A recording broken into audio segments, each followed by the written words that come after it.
ఓం శ్రీ సద్గురు చరణారవిందాభ్యాం నమః. ఓం శ్రీ గణేశ శారదా సద్గురు మంగళమూర్తిభ్యో నమః.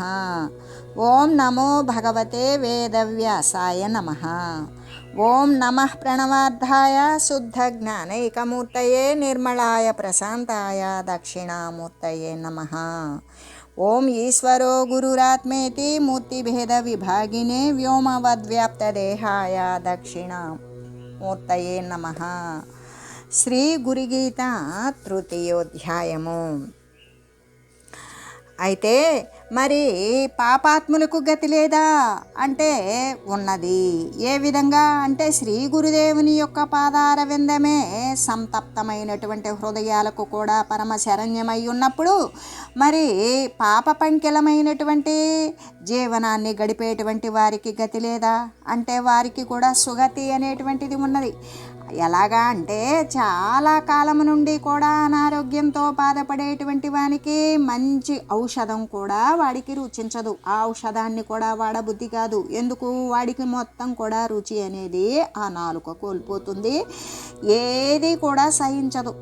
కానీ వానిని మరి గట్టిగా బలవంతంగానైనా సరే, వానిని ఒత్తిడి చేతనైనా సరే ఆ అనారోగ్యానికి వాడు పడేటువంటి వ్యాధికి తగినటువంటి మంచి ఔషధాన్ని గనక బలవత్తరంగా అయినా సరే సేవింపజేసినట్లయితే, వాని చేత ఆ మందును మృంగింపజేసినట్లయితే తర్వాత అతడు అలా కొద్ది కాలము చేయగా అతడు ఆ మందుని తిని ఏమవుతుంది? అనారోగ్యం పూర్తిగా నశించిపోతుంది. అనారోగ్యానికి ముందు ఉన్నటువంటి ఆరోగ్యం ఏదైతే ఉంటుందో ఆ ఆరోగ్యవంతం సంతరించుకుంటుంది. అంటే అటువంటి రోగి కూడా మంచి ఔషధాన్ని సేవించి ఆరోగ్యవంతుడే అవుతూ ఉన్నాడు కదా. అలాగే అనేక జన్మల నుండి కూడా వస్తూ చేస్తూ ఉన్నటువంటి పాపాత్ములకు మరి ఎలాగా అంటే కామము, క్రోధము, లోభము, మోహ మదమాశ్చరాలు అనేటువంటి దాని చేత ఈ మనోబుద్ధి చిత్తాహంకారాదులు ఎంతగానో కలుషితమైపోయి మలినమైపోయి ఉన్నప్పటికీ కూడా మరి వాటిని ఏ విధంగా పోగొట్టడం సాధ్యపడుతుందా అంటే పడుతుంది ఒకంత శ్రమ చేత. అది ఎటువంటి శ్రమ? సత్సాంగత్యము, సాధు మహనీయుల యొక్క సహవాసము. వారి యొక్క సహవాసము చేత ఏమవుతుంది అంటే సఖ్యం సాప్త ప్రదీపనం అన్నట్లుగానే 7 అడుగులు వేసినప్పుడే సఖ్యం ఏర్పడినప్పుడు మరి అధిక కాలము సాంగత్యము అంటే మహనీయుల యొక్క సంగము, వారి యొక్క సహవాసము, వారి యొక్క పాదాల సమాశ్రయణము అనేది చేసినప్పుడు వారి యొక్క బోధ చేత వారు చేసేటువంటి నిత్యకృత్యాల యొక్క చూసి దానిని అనుకరించడం చేత కూడా ఆ సత్సాంగత్యము చేత ఇష్టము లేకపోయినప్పటికీ కూడా వారు తత్వమార్గమునందు ప్రవర్తింపజేయాలి. అలా ప్రవర్తిల్లేటట్టు చేసినట్లయితే కొంతకాలం అలా ప్రవర్తించిన తర్వాత తనంతట తానే పరిశుద్ధమైన ఆత్మతత్వం కలిగినటువంటి జ్ఞాన దృష్టి అనేది కలుగుతుంది. అప్పుడు శ్రీ గురువు యొక్క శాశ్వతమైన తత్వాన్ని, సత్యతత్వాన్ని తెలుసుకోగలుగుతాడు. ఆ తెలుసుకోవాలి అనేటువంటి కోరిక కలుగుతుంది. ఆ కలిగినప్పుడు అంటే ఏ విధంగా అంటే స్వయంగా శ్రీ గురుదేవుని గనక ఎవరైతే సేవిస్తారో, ఏ విధమైనటువంటి సేవ అంటే బాహ్యపరమైనటువంటి చతుర్విధ శుశ్రూషలు అంటే స్థాన శుశ్రూష, అంగ శుశ్రూష, భావ శుశ్రూష, ఆత్మ శుశ్రూష. గురువుకు కావలసినటువంటి దేహ సంబంధమైన, గురువు యొక్క ఆశ్రమానికి సంబంధించిన పరిసరాల సంబంధమైన, గురువు యొక్క మనో సంకల్పాల గురించి, గురువు అనుసరించిన విధానాన్ని గురించి ఎవరైతే గమనికతో, భక్తితో, శ్రద్ధతో, వినమ్రతతో కూడి ఆ యొక్క సేవను చేస్తారో అదే గురువుని సేవించడం. అంతేకాదు శ్రోతుం ఇచ్చామి ఇది శుశ్రూష. ఎవరైతే శ్రద్ధతో గురువు బోధించేటువంటి జ్ఞానోపదేశాన్ని శ్రద్ధగా ఆకర్ణించి దాని ప్రకారం మననం చేసి ఆ మననం ప్రకారం నిధిధ్యాసనం అనేటువంటిది కొనసాగించినటువంటి వారు ఇక జనన మరణ రహిత స్థితిని పొందుతూ ఉంటాడు. కాబట్టి శ్రీ సద్గురుమూర్తిని ఎల్లప్పుడూ కూడా 9 రకాలైనటువంటి భక్తి విధానాలతోటి ఒకే రకము చేయలేనప్పుడు కాసేపు కీర్తిస్తూ, భజిస్తూ, మరి ఏ విధంగా అంటే పొగుడుతూ స్మరిస్తూ మననం చేస్తూ ఈ విధంగా అనేక రకాలుగా తలుస్తూ ధ్యానిస్తూ ఇలా అనేక రకాలుగా శ్రీ సద్గురుమూర్తిని ఎల్లప్పుడూ కూడా భజించినప్పుడు ఏమవుతుంది అంటే వాడు శివస్వరూపమైనటువంటి శ్రీ సద్గురుమూర్తి యొక్క జ్ఞానోపమార్గాన్ని అనుసరిస్తూ వాడు జ్ఞానవంతుడే అవుతాడు, జనన మరణ రహిత స్థితిని పొందుతూ ఉంటాడు అని చెబుతూ అంటే ఇక ఏమని చెప్పబడింది అంటే ఈ జగత్తంతా కూడా పరబ్రహ్మస్వరూపమే. ఏ విధంగా అంటే అహమేవ జగత్సర్వమహమేవ పరంపదం ఏతజ్ఞానం యతో భూయాత్ గురుం ప్రణమామ్యహం. ఎలాగంటే ఈ జగత్తంతా, ఇక్కడ జగత్తు అని చెప్పుకున్నటువంటిది ఏంటి అంటే శరీరాల యొక్క రాకపోకలకు నిలయమైనటువంటి ప్రదేశం. అది శరీరాలు అంటే ఒక మానవ శరీరాలేనా కాదు, అంటే జీవకోట్లు, నానా రకాలైనటువంటి జీవకోట్లు. ఆ నానా రకాలు ఎన్ని రకాలుగా ఉత్పన్నమవుతున్నవి అంటే 4 రకాలుగానే ఉత్పన్నమవుతున్నవి. అండజ, స్వేదజ, జరాయుజ, మరి ఉద్భిజ. అంటే భూమి నుండి వచ్చేటువంటి స్థావర జంగమాది రూపంలో, శిలారూపాలలో, మరి చెట్ల రూపాల్లో, వృక్ష రూపాల్లో, మొలకల రూపాల్లో, పైరుల రూపాల్లో ఇటువంటి భూమి నుండి ఉత్పన్నమయ్యేటువంటి రకం ఉద్భిజం అని చెబుతూ, అదే స్వేదజం అంటే చెమట నుండి పుట్టేటువంటి నల్లులు, పేలు, క్రిములు, కీటకాదులు, అనేక రకాలైన సూక్ష్మజీవులు ఇవి చెమట నుండి ఉత్పన్నమైతే మరి మావి వలన అంటే మావి వలన ఏంటి మానవ దేహాలు, జంతు దేహాలు, పశుదేహాలు, ఇట్లా అనేక రకాలైనటువంటి కొన్ని లక్షల రకాల దేహాలు మావి వలన పుట్టేటువంటివి. మరి అండజం అంటే గ్రుడ్డు వలన పుట్టేటువంటివి పాములు, త్రేళ్ళు, మరి పక్షుజాతులు అనేకాలు. అంటే జీవకోట్లు మొత్తం యొక్క ఉపాధులు ఈ 4 రకాలతోనే ఉత్పన్నమవుతాయి. ఈ 4 రకాలైనటువంటి ఉత్పన్నమే ఈ యొక్క ఉపాధుల యొక్క సముదాయమే ఈ జగత్తు. అయితే ఈ జగత్తంతా కూడా మరి ఇన్ని రకాలు చెప్తూ ఉన్నారు కదా, మరి ఏకరసమాత్రమైనటువంటి పరబ్రహ్మ స్వరూపం ద్వితీయం నాస్తి, సర్వేక సమస్తము పరబ్రహ్మమే కదా. అంటే ఆ పరబ్రహ్మమే శుద్ధ చైతన్య స్రవంతిలాగానే ఎల్లప్పుడూ కూడా ప్రతి ఒక్క జీవుని యందు, ప్రతి ఒక్క ఉపాధి అంతర్గతంగా బహిర్వ్యాపకంగా ఉండేటువంటి ఆ శుద్ధ చైతన్యం యొక్క సన్నిధానము చేతనే ఈ ఉపాధులు కదిలింపబడుతూ ఉన్నవి. అదే శుద్ధ చైతన్యము గనక ఎప్పుడైతే ఆ యొక్క ఉపాధిని నుండి తొలగిందా అది ఏమవుతుంది జడ పదార్థం అయిపోతుంది, అది భూపతనం అవుతుంది. కొన్నాళ్లకు పాంచభౌతికమైనటువంటి ఆకాశవాయువు అగ్నిజల పృథ్వుల్లో లీనమైపోతుంది. ఆ ఆకారం పతనమైనటువంటి ఆకారం కొన్ని నాళ్లకు అది ఈ 5 భూతాలలో లీనమైపోతుంది, దాని ఆకారాన్ని కోల్పోతుంది. అందుకే మరి ఈ జగత్తంతా కూడా ఏంటి అంటే బ్రహ్మస్వరూపమే. బ్రహ్మతత్వం కంటే రెండవ వస్తువు కానీ, బ్రహ్మతత్వముతో సమానమైన వస్తువు కానీ ఏమైనా ఉన్నదా లేదు. ద్వితీయం నాస్తి, పరబ్రహ్మస్వరూపం అద్వితీయ వస్తువు, రెండవది లేదు. అంటే అప్పుడు మరి ఈ చెప్పబడేటువంటి నేనేంటి అంటే పరిపూర్ణ తత్వమైనటువంటి గురు బ్రహ్మస్వరూపమునే. అంటే ఇక్కడ గురు పరబ్రహ్మస్వరూపం అని ఎందుకన్నాడు అంటే అక్కడ పరబ్రహ్మస్వరూపమే నేను. అంటే నేనెవరు ఈ జగత్ సంబంధమైన శరీరాన్ని ధరించి ఉన్నటువంటి నేను. ఈ జగత్ ఏంటి పరబ్రహ్మస్వరూపమే.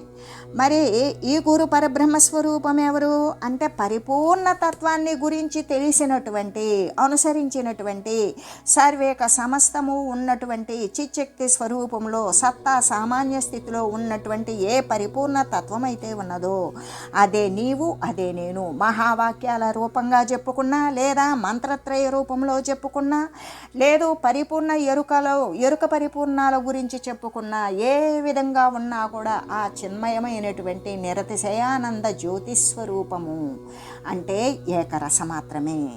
ఏ యొక్క ఉపాధికి ఎంత అవసరమో అంత మాత్రమే ఉంటూ స్థావర జంగమాదులు యందు, కదిలే వాటి యందు, కదలని వాటి యందు, చర అచరముల యందు, ప్రతి దాని యందు కూడా ఊనుకొని ఉన్నటువంటిది ఏమిటి అంటే పరబ్రహ్మస్వరూపమే. అది ఎటువంటి స్వరూపం పరిపూర్ణమైన శాశ్వత తత్వం, సర్వవ్యాపకమైనటువంటి తత్వం. ఆ తత్వాన్ని గురించి ఎరిగించేటువంటి వాడు, ఆ తత్వం తానే అయ్యున్నటువంటి వాడే గురు పరబ్రహ్మస్వరూపము. ఆ గురు పరబ్రహ్మస్వరూపాన్ని నేనే. అంటే నా యొక్క అఖండమైనటువంటి జ్ఞానతత్వం ఏదైతే ఉన్నదో అదే కైవల్యం. ఏ విధంగా నాకు ఎటువంటి జ్ఞానం ఉన్నది? ఖండ జ్ఞానము కాదు, అఖండమైనటువంటి జ్ఞానం. అఖండ వస్తువును గురించి తెలియాలి అంటే అఖండమైనటువంటి జ్ఞానమే ఉండాలి. పరిచ్ఛిన్న వస్తువును గురించి తెలియాలి అంటే ఖండ జ్ఞానము ఉన్నా సరిపోతుంది. ఇక్కడ అఖండమైనటువంటి అపరిచ్ఛిన్న వస్తువును గురించి తెలుసుకోవాలి అంటే అఖండమైనటువంటి జ్ఞాన సముపార్జన చేత మాత్రమే ఆ కైవల్యాన్ని తెలుసుకోగలుగుతాం. అంటే ఆ అఖండ జ్ఞానతత్వం ఏమై ఉన్నది? శాశ్వతమైన తత్వం ఏమై ఉన్నది? ఆ కైవల్యమే అయి ఉన్నది. ఇటువంటి జీవ బ్రహ్మభేద స్వరూప జ్ఞానమే గురుని వలన కలుగుచూ ఉన్నదో అటువంటి పరమ దయాళువకు గురుమూర్తిని నేను సదా నమస్కరిస్తున్నాను. ఓ పార్వతి, నీవు ఎవరికి నమస్కరిస్తున్నావు అని అడిగావు ప్రారంభంలో. అయితే ఇప్పుడు నేను చెప్తున్నాను విను. ఏంటది అంటే ఆ గురుస్వరూపాన్ని నేనే, పరిపూర్ణతత్వమైనటువంటి గురు బ్రహ్మస్వరూపాన్ని నేనే. అంటే నా యొక్క అఖండమైనటువంటి జ్ఞానతత్వం ఏదైతే ఉన్నదో అదే కైవల్యం. ఇటువంటి జీవ బ్రహ్మభేద స్వరూప జ్ఞానమే. ఇక్కడ జీవుడు వేరు, బ్రహ్మము వేరు, జగత్తు వేరు, పరిపూర్ణము వేరు అని ఈ విధంగా రకరకాలుగా భిన్న భావాలతో ఉండేటువంటిది అంతా కూడా నశింపబడగా జీవ బ్రహ్మ అభేద స్వరూపము. అంటే జీవుడు వేరు, బ్రహ్మము వేరు అనేటువంటి భేదభావము నశించిన స్థితి ఏంటి అంటే జీవ బ్రహ్మైక్య స్థితి. అటువంటి అభేదమైన స్వరూప జ్ఞానం ఏదైతే ఉన్నదో ఆ జ్ఞానం ఏ గురుని వలనైతే కలుగుచూ ఉన్నదో, ఏ గురుని ద్వారా అయితే అటువంటి అఖండమైన సత్య జ్ఞానం అనేది వెలువడుచూ ఉన్నదో అటువంటి పరమ దయాళువగు ఆయన ఎవరు అంటే పరతత్వాన్ని, శాశ్వత తత్వాన్ని, సహజత్వాన్ని, నిరతిశయానంద స్థిర స్వరూపాన్ని చూపించగలిగినటువంటి ఆ పరమ దయాళువైనటువంటి శ్రీ సద్గురుమూర్తి ఎవరైతే ఉన్నారో వారిని నేను ఎల్లవేళలా కూడా నమస్కరిస్తూ ఉన్నాను. ఎలాగంటే ఇప్పుడు మహనీయులు ఉన్నారు, వారు ఏం చేస్తారు అంటే జనకుడు కానీ, అంబరీషుడు కానీ, మరి భీష్ముడు కానీ ఇటువంటి వారు వాళ్ళ యొక్క కుల వృత్తులు కానీ, ఇంటి వృత్తులు కానీ, వారి శారీరక ధర్మాలు కానీ వదిలిపెట్టి వెళ్ళిపోయారా అంటే లేదు. మరి వాళ్ళు తరించలేదా? తరించారు.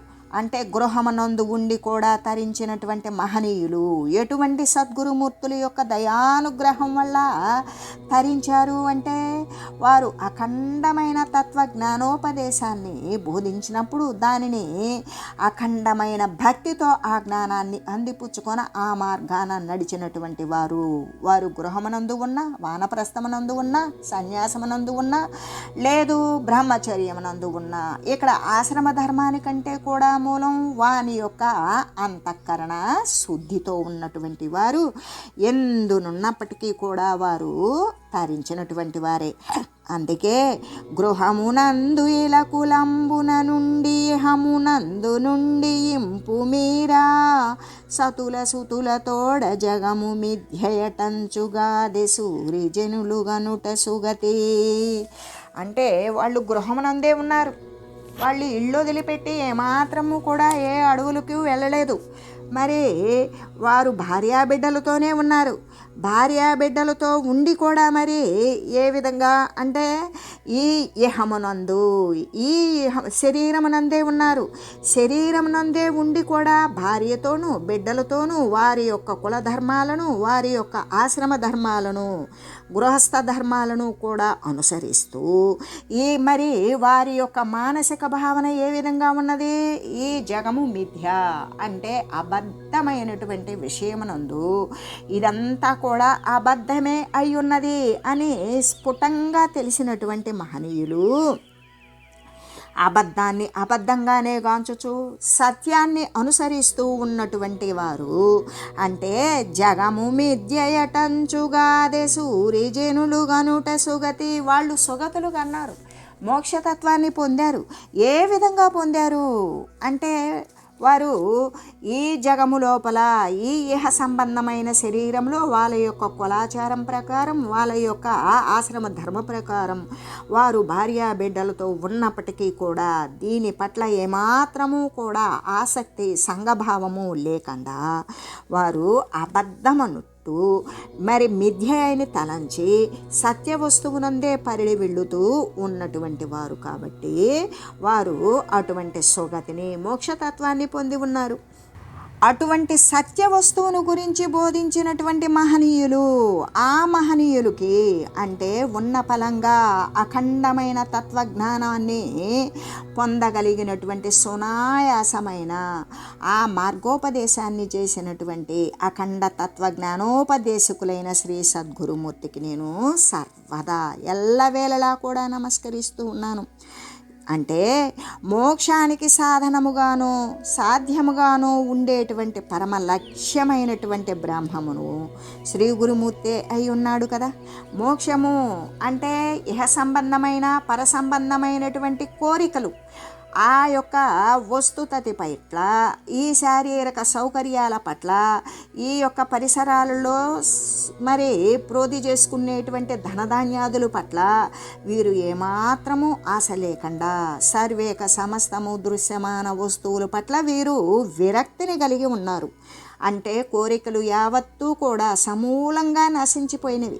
దేని పట్ల వీరికి దేహమునందు కూడా లేనటువంటి మోహము, అంటే నశించిపోయినటువంటి మోహము క్షయించినది కాబట్టి వీరు మోక్షానికి సాధనముగాను, అంటే మోక్షము చెందాలి అంటే ఏది సాధనము, ఏది సాధ్యముగా ఉంటుంది అనేటువంటిది, అంటే ఏది సాధనము ఏది సాధ్యము అనేటువంటిది పరమ లక్ష్యము ఏది అంటే పరబ్రహ్మ వస్తువే. ఆ పరమలక్ష్యమైనటువంటి బ్రహ్మమును శ్రీ గురుమూర్తియే కదా అయి ఉన్నాడు. ఆయన ఆ పరబ్రహ్మ స్వరూపము అయి ఉండబట్టే ఆయనను ఆశ్రయించినటువంటి వారికి ఆయన ఆ పరబ్రహ్మ లక్ష్యాన్ని గురించి సునాయాసంగా బోధించగలుగుతున్నాడు, దానికి సంబంధించినటువంటి జ్ఞానోపదేశముల చేత. అలాగే ఈ సాధన సాధ్య కార్య కారణ రూపాలైనటువంటి పరబ్రహ్మ స్వరూపాన్ని నేను ఎల్లవేళలా కూడా భజిస్తూ ఉన్నాను. ఎందుకు అంటే ఒక విషయం సాధ్యపడాలి అంటే సాధ్యపడే దాని ముందు దాని గురించి ఒక సాధన అనేది కొనసాగాలి. ఒక కార్యము జరగాలి అంటే ఆ కార్యానికి హేతువైనటువంటి కారణము కనుగొనాలి. అంటే కారణము లేకపోయినా కార్యము మరి ముగించినట్లుగానే సాధన అనేటువంటిది మనం గణనలోకి తీసుకోకపోయినా సాధింపబడినటువంటి వస్తువు పరబ్రహ్మ స్వరూపమే. అందుకు కాబట్టి ఈ సాధన సాధ్యాలు సాధన ద్వారానే సాధ్యమవుతుంది. కానీ ఇక్కడ సాధ్యమైన తర్వాత సాధన అనేటువంటిది మనం గణనలోకి తీసుకోం, కార్యాన్ని మాత్రమే గణనలోకి తీసుకుంటాం. ఎందుకు? కార్యానికి మూలమైనటువంటి కారణాన్ని మనం గణనలోకి తీసుకోం. అలాగే ఈ సాధ్యము ఈ కార్యము అనేటువంటి ఈ యొక్క రూపమైనటువంటి పరబ్రహ్మ స్వరూపం ఏదైతే ఉన్నదో సర్వము కూడా వ్యాపించి ఉన్నటువంటి ఏకరస మాత్రమే అయినటువంటి రెండవ వస్తువు లేనటువంటి ఏ పరబ్రహ్మ స్వరూపం అయితే ఉన్నదో దానిని నేను ఎల్లవేళలా భజిస్తూ ఉన్నాను దేవి. ఇంకా కూడా విచారించి చూసినట్లయితే, ఇంకా వాస్తవాన్ని యథార్థాన్ని విచారించి చూసినట్లయితే ఈ కార్యకారణ భావాన్ని కూడా అతిక్రమించవచ్చు. అంటే ఈ కార్యము జరిగింది, ఈ కార్యం జరగడానికి కారణం ఇది అయి ఉండవచ్చు. మోక్షము చెందాలి, దానికి కారణం అంటే తను ఏ విధంగా మోక్షము చెందాలి అనేటువంటి దానికి కారణం ఏమై ఉన్నది అంటే వాని యొక్క కోరిక. అంటే కామిగాక మోక్ష కామిగాడు, కోరిక లేకుండా మోక్షము అనేటువంటి కోరికను పొందుతాడా? పొందడు. కానీ ఇక్కడ కారణకార్యాలు అనేటువంటివి ఆ భావాలను కూడా జరిగినటువంటి కార్యాన్ని, ఆ కార్యానికి మూలమైనటువంటి కారణాన్ని, ఈ రెంటిని కూడా అతిక్రమించినటువంటి ఆ రెంటిని కూడా మరి ఆ రెంటికి అతీతమైన శ్రీ గురు పరబ్రహ్మ స్వరూపం ఉన్నది కదా. ఇక్కడ అన్నింటికీ అతీతమైనది, సర్వవ్యాపకమైనది ఉండేటువంటిది శ్రీ గురు పరబ్రహ్మ స్వరూపమే కదా. అటువంటి శ్రీ గురుదేవుని యొక్క మహిమను మనం చూసినట్లయితే ఎలాగంటే విజ్ఞాననావం పరిగృహ్య కశ్చిత్ తరేధ్యదజ్ఞాన భవాంబుధిం సదా జ్ఞానాసినా యో హి విచ్ఛిద్య తృష్ణాం పరం పదం యాతి సయేవ ధన్యః. అంటే ఆ శ్రీ గురుదేవుని యొక్క మహిమ ఎటువంటిది అంటే ఎవరైతే అనుభవ జ్ఞానము అనేటువంటి వాడను పరిగ్రహించిన వాడే. ఇక్కడ అనుభవ జ్ఞానము వేరు, శాస్త్రజ్ఞానము వేరు. శాస్త్రజ్ఞానం అనేటువంటిది థియరిటికల్ నాలెడ్జ్, అదే అనుభవ జ్ఞానము ప్రాక్టికల్ నాలెడ్జ్. ఇది అనుసరిస్తూ అనుభవిస్తే వీడికి అనుభూతి చెందుతూ ఉండేటువంటిది ప్రాక్టికల్ నాలెడ్జ్. కాబట్టి ఈ యొక్క అనుభవం అనేటువంటి దానిని ఎవరైతే అనుభవాన్ని మాత్రమే అనుసరిస్తూ ఉండేటువంటిది, మళ్ళీ మళ్ళీ కూడా అటువంటి అనుభవాన్ని అనుసరించేటువంటిది వాడే అయితే, ఒకవేళ అటువంటి వాడనే వీడు గ్రహించిన వాడైతే ఇంకా ఆ జ్ఞానమయముతో ఏ విధంగా జ్ఞానము లేని కారణము, జ్ఞానము లేకపోవడము, అజ్ఞానముతో నిండిపోయి ఉన్నటువంటి సంసార సాగరాన్ని దాటివేస్తాడు. ఇక్కడ అజ్ఞానంతోనే కదా సంసారము అంటే శరీరాల యొక్క రాకపోకలు అనేవి కొనసాగుతూ ఉన్నవి. సత్య వస్తువును గురించి తెలియకపోవడం వల్లనే కదా అసత్యమైనటువంటి దేహాలు వస్తూ పోతూ వాటి యొక్క చలనాదులు కలుగుతూ ఉన్నవి. కాబట్టి ఇక్కడ వీడు మరి ఇటువంటి సంసార సాగరాన్ని దాటివేయాలి అంటే వాడికి అనుభవ జ్ఞానము అనేటువంటి ఓడను గనక వాడు ఎక్కాడు అంటే అనుభవ జ్ఞానము ద్వారా వాడు ఆ జ్ఞానాన్ని తొలగించుకోగలుగుతాడు. అనుభవ జ్ఞానము అనేటువంటి ఓడను పరిగ్రహించాడా, ఆ జ్ఞానముతో నిండిపోయినటువంటి ఈ సంసార సముద్రాన్ని దాటివేస్తాడు.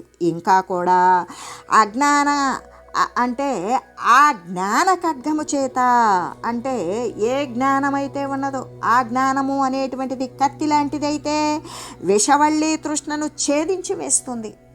అంటే విషయాదుల పట్ల ఉన్నటువంటి ఆశ కోరికలను ఆ జ్ఞాన ఖడ్గము అనేటువంటిది ఛేదించి వేస్తుంది. ఆ ఛేదించినప్పుడు ఇక పరమతత్వమైనటువంటి అమృతతత్వాన్ని పొందుతూ ఉన్నాడు చూడు, వాడే కదా ధన్యాత్ముడు అని తెలియజేస్తూ ఓం మంగళం శ్రీ గురుదేవాయ మహనీయ గుణాత్మనే సర్వలోక శరణ్యాయ సాధురూపాయ మంగళం. ఓం లోకా సమస్త సుఖినో భవంతు. ఓం శ్రీ సద్గురు పరబ్రహ్మార్పణమస్తు. ఓం తత్సత్.